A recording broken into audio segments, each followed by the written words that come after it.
Andy, if you're going to insult someone at the start of a video, do it right. Okay, you prick. Teal Deer. Thoroughly unpleasant, uberly arrogant bastard that no one should like. Now that is how you take someone out of context.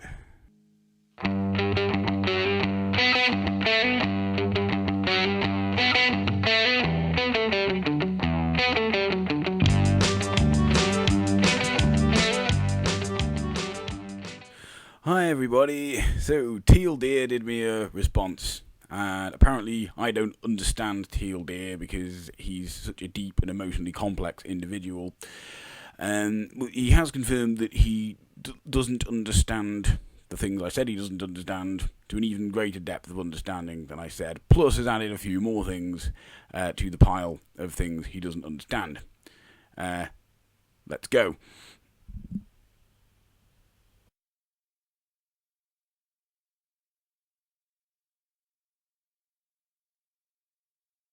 And you basically spend the next 5 minutes constantly shouting about your theory, note the keyword theory, while providing absolutely no evidence that it is true, which is why it is called intersectionality theory. There are no concrete numbers or evidence backing up any of its claims. It is quite literally a feminist theory that asserts that people are always oppressing or being oppressed somehow. But hey, I'm sure you've provided loads of sources and evidence that prove that intersectionality theory is true. Oh.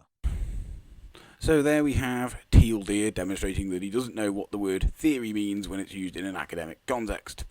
Now, if anyone remembers the heady days of YouTube atheism, when it was basically just atheists arguing with fundamentalist Christians, and fundamentalist Christians would often say, I don't believe in evolution, it's just a theory. Well, they'd say, why is evolution still a theory if it's true? And of course, this showed that they don't understand the word theory. Now, theory, when used outside of an academic context, can just mean guesswork or a hunch, or some idea you've pulled out of your arse. That is not what it means in academia.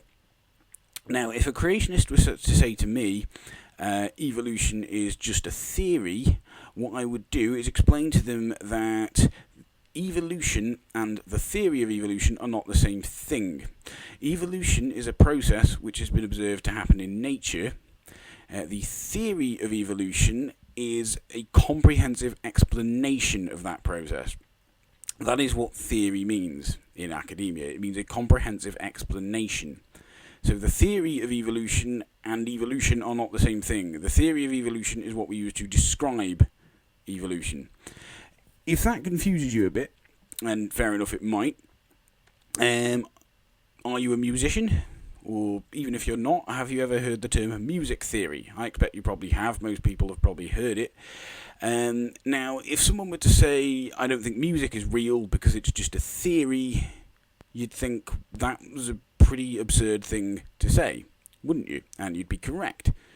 Yes, because of course music is a type of art created using sound. That's what music is. Music theory is the comprehensive explanation of that type of art made using sound.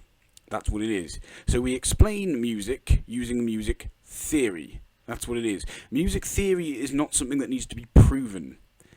You see, you seem to think a theory is something which occupies some level below fact, and it needs to be promoted to the level of fact by somehow proving itself. That is not what the word theory means in academia. And intersectionality theory, Teal Deer, is no different. Okay?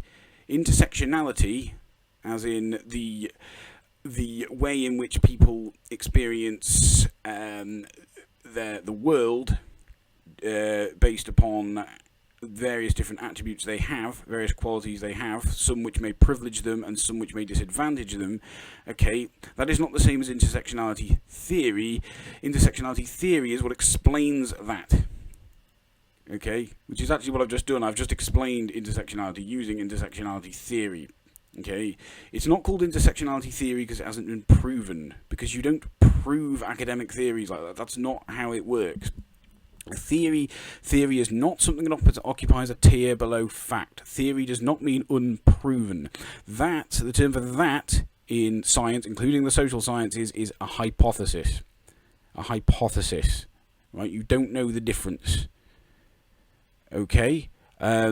It's more than a bit embarrassing for you that you do not know this, because you presumably are a fan of people like Thunderfoot. I think you've said in one of your videos that you have a certain amount of admiration for Thunderfoot. You know, have you not followed this whole debacle that is YouTube atheism? Do you not remember the days when this was the favoured argument? So, yes, you don't understand what a theory is in its academic context. This is one of the many pitfalls of using the dictionary as though it's some sort of oracle of all knowledge. Okay, because the dictionary will tell you what theory means in its colloquial sense, I should imagine. That's not where I go for my information, by the way. You know. So yes, I will be using this example, by the way, in future videos if I wish to talk about people who misunderstand what the word theory is. So I suppose I should say thank you for giving me an example of this. You can admit you're wrong if you like. I had a similar argument with Sargon a while ago about the meaning of the word unfalsifiable, and he did eventually admit that I was right. And, you know, even though I don't like him, fair play to him. And to be fair, it hasn't done him any damage, so you should bear that in mind when considering whether you want to admit you're wrong about this or anything else. This is to Optium67 and Captain Andy. I would like to say that you are correct on a technicality that I was debating with you.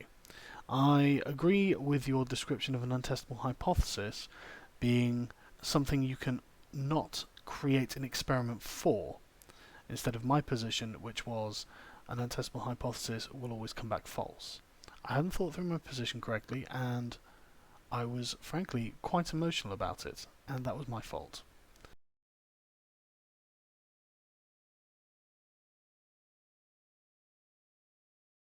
But hey, before we even go on to the video, let's take a look at the video description, shall we? Because it is rib-ticklingly amusing.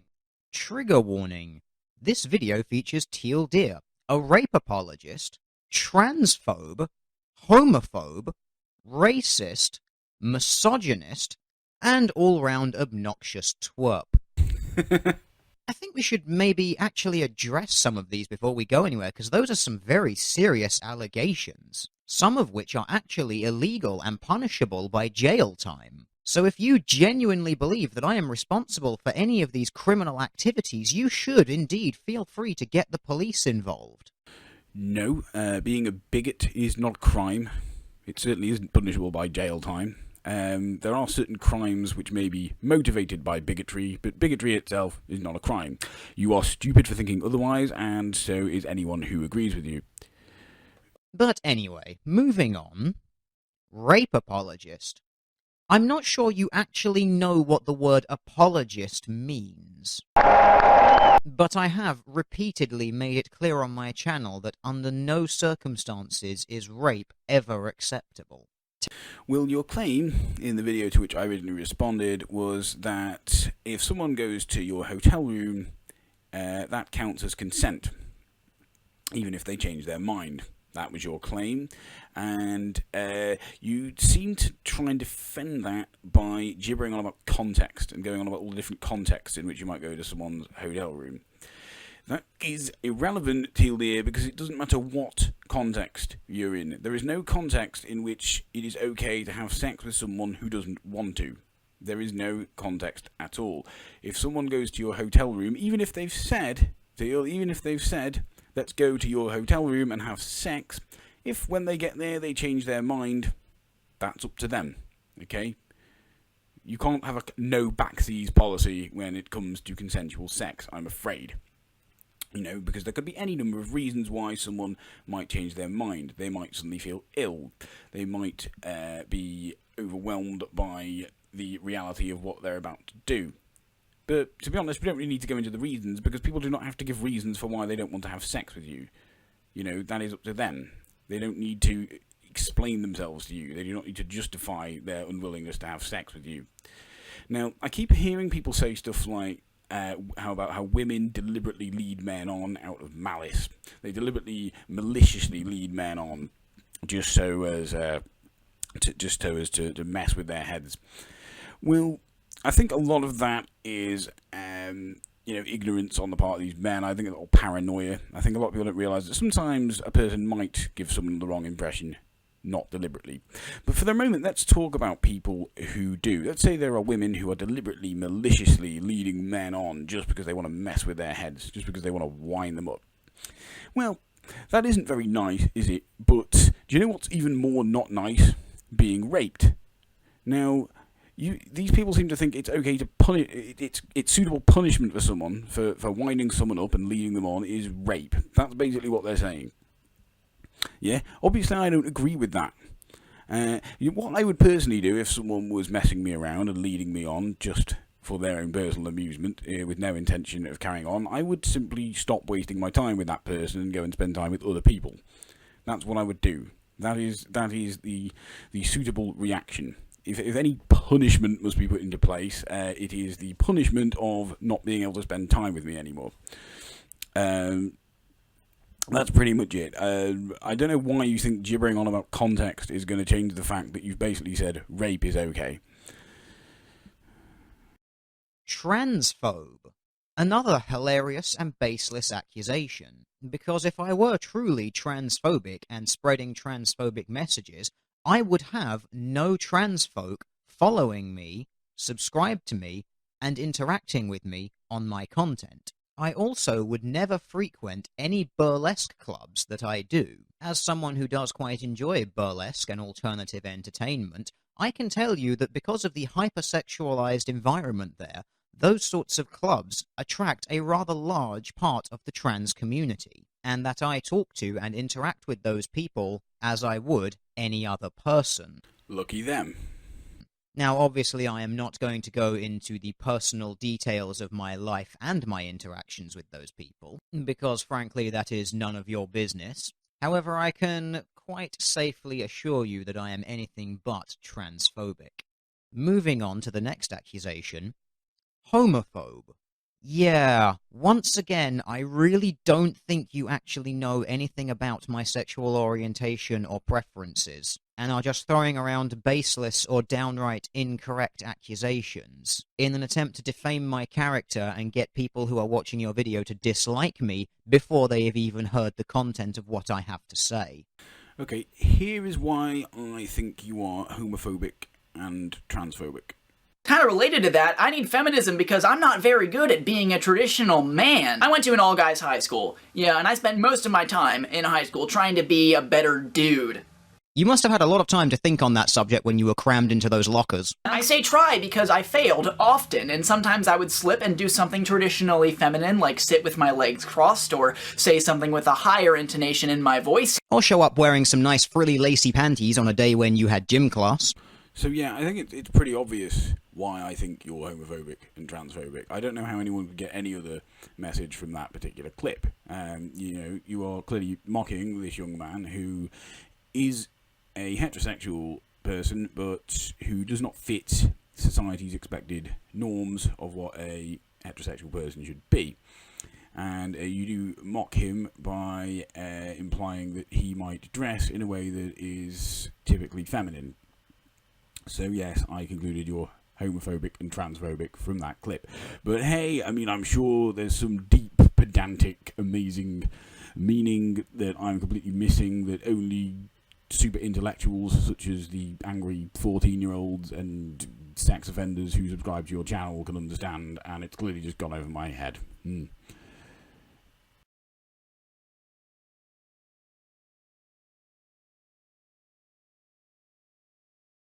You are quite literally encouraging your followers to judge a book by a cover of your own design, before they actually read the pages within. No, I am not literally doing that. If I were literally doing that, we'd actually have to be talking about a book, not a person who makes videos.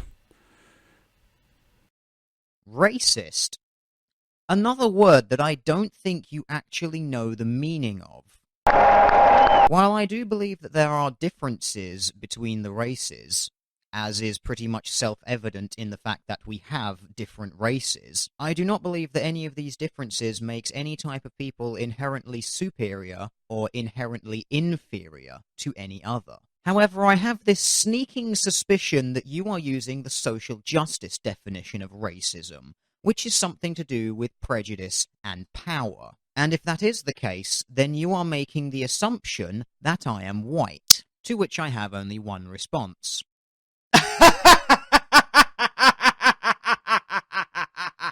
Yes, white people are hilarious. Yes, I am using the social justice definition of racism because that is a much more comprehensive definition than the dictionary can provide. The dictionary simply gives you a brief overview of a word. That's it. And it is also descriptive, not proscriptive. Anyway, here is a clip explaining why I think you are a racist. Okay, people of color are more disadvantaged than white people on the basis of their skin color. In what context? However, I don't benefit from white privilege. Of course you don't, because if you did, you wouldn't be able to lecture everyone about it. If I were to send a resume to a potential employer, they would automatically categorize me as a woman because of my first name, and then they'd look at my last name and be like, hey, this chick is Asian. Firstly, I fail to see how either of these things are actually an issue, and secondly, if it bothers you that much, deed poll, baby! The idea of meritocracy places the responsibility of success or lack of success solely on an individual rather than on the systems in place that might contribute to it. Way to go trying to single-handedly dismantle the last 50 years of progress that we have made in regards to racial and sexual equality. Because according to people like you, merit doesn't matter, the colour of your skin does. So yeah, you don't see discrimination in the workplace and discrimination in employment as an issue, and you think if it were an issue, the onus would be on those being discriminated against to change their name, to change their identity, change themselves, not on the people employing to stop being bigots. So, yeah, and from that I concluded you're a racist. You also include this Martin Luther King meme, which you don't understand. You seem to think that when he said, I have a dream that one day we'll be judged by, not by the colour of our skin, by the content of our character, he said, one day that should be the case. He didn't say, let's pretend that day is already here, and act as though race isn't an issue, when it clearly is. And from this, so I concluded you're a racist, basically, but yeah, again, just like with my conclusion about you being homophobic and transphobic, I'm sure there's some incredibly intellectually deep meaning to what you were saying that obviously went over my head and could only possibly be grasped by some angsty 14-year-old or sex offender or whoever else subscribes to your channel. And finally, misogynist. Again, another word that I really do not think you actually know the meaning of, because I do not hate women. I do not dislike women. I do not mistrust women, and I do not mistreat women. I dislike some people, some of whom, most of whom, happen to be women, but my dislike of them is based purely on the content of their character and not on the form of their genital. For someone who's trying to argue they're not a transphobe, you might want to remember that what makes someone a man or a woman is not their genitals. Well, if we're going for a context thing here, why don't we ask Lacey Green to provide an academic peer-reviewed paper that proves that it actually does exist? Or better yet, why don't you provide an academic peer-reviewed paper that proves that the pay gap does exist? Sure, link in the description. Although I should point out that I've noticed this is not the first time someone's provided you with this. I, on the other hand, in the box beneath this video, will link to several articles proving that it doesn't exist, and will also include a link to the feminist academic author Christina Hoff Sommers, who also says that it doesn't exist. So I will be providing several sources showing you that it doesn't exist, while in the context of this video, Lacey Green and yourself will merely be asserting that it does. Okay, let's have a look at these sources. Yeah, that's not a peer-reviewed paper. That's also not peer-reviewed. That's not peer-reviewed. And that's not peer-reviewed. But wait, there is a link in that one, and it links to a peer-reviewed paper. Okay, let's have a look at that. Oh fuck, it doesn't go anywhere. It's almost as though the people who are hosting that particular study realised it was a load of bullshit and stopped hosting it. Now, I know you seem to be a big fan of Professor Christina Hoffsummer's Teal Deer, but I should point out to you that for a professor, she doesn't seem to be very good at getting her work peer-reviewed, which is odd because you'd think, being a professor, she'd know exactly what channels to go through to get that done. She also works for a group called the American Enterprise Institute, who are a conservative think tank with a proven track record for promoting pseudoscience. So you'd think it's a bit odd that someone who can supposedly work for a proper academic institution has decided to work for one with an incredibly bad reputation.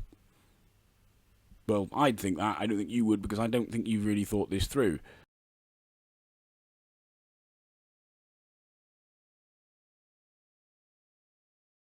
My issue that I take with this is that feminists use examples of third world problems to state that women everywhere are being oppressed. They then go on to make stupid claims such as the worse than fallacy, whereby they like to state things like being raped and then stoned to death for being raped is in some way equitable to a woman being the victim of manspreading. Can you show me an example of a feminist who says being stoned to death and raped is equitable to manspreading?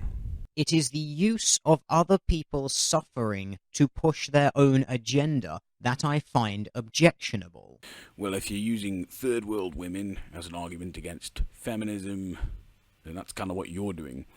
At no point do I say that they are not allowed to spread awareness of issues that people face in developing countries. When I tell them that they are not allowed to police the world, I mean just that. Because they are in no way associated with that country, they have no legal right to go in and effectively act as a dictator for that country. What the fucking hell are you gibbering about? Please could you show me where Lacey Green or any other feminists are planning some kind of military expedition into some third world country to overthrow the ruling body and establish some kind of feminist dictatorship? You're an idiot. They are, of course, completely within their right to act as a pressure group to campaign for economic, social, or political change within those countries. But the mistake that you have made here is trying to equate two separate issues to being the same thing when they are not. So my issue is that feminists will point to the plight of third world women and use that to attempt to shame men in the first world into giving the women in the first world more power, control, and freedom, which the first world feminists will then not use in any capacity to try and change anything elsewhere. But link to the Global Fund for Women and Amnesty International in the description.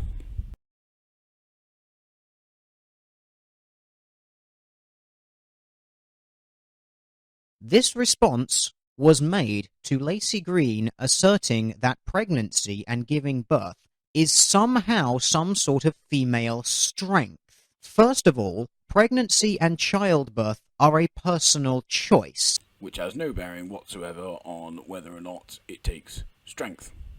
Something that you are aware of when you get into the situation. You know of the pain and the problems that it can cause. So putting yourself in a position where you know you are going to suffer a lot of physical discomfort, to say the least, and then crying that it makes you somehow strong and demanding sympathy for it is retarded. Yeah, if only someone had given your mother that advice. Yeah, I went there. By this logic, a man could wear a pregnancy simulator for 9 months and be deemed strong. My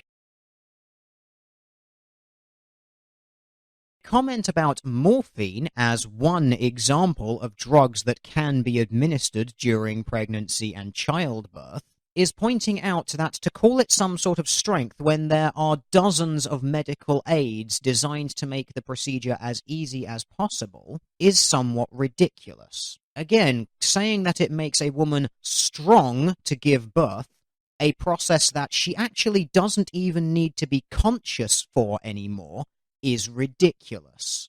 Well, the point is, Teal Deer, she is trying to refute this idea that women are naturally weak. Now, as you seem to be a fan of evolution, as you've tried to use it to justify slut-shaming and so on in some of your earlier videos, you should know that just because we supposedly can now have women give birth painlessly, although I think most women would probably argue with you quite vehemently on that issue, that doesn't mean they lose their natural strengths. But yet, Teal, just go into a room full of women, especially women who've given birth, and try and use this reasoning and film it, please, so I can watch it.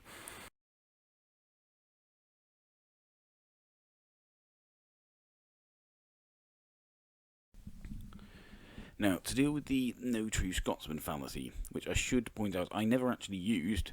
I never said Camille Paglia or Christina Hoff Sommers weren't true feminists, so it's not really a position I particularly need to defend. But what I would say is the no true Scotsman fallacy is not some sort of license for us to just put people into certain categories or put ourselves into certain categories and expect there to be no disagreement on it. There can still be disagreement as to whether or not someone fits into a category or not. What we can't simply do is dismiss that person out of hand. We also can't dismiss them purely because they don't meet our own personal criteria for that category.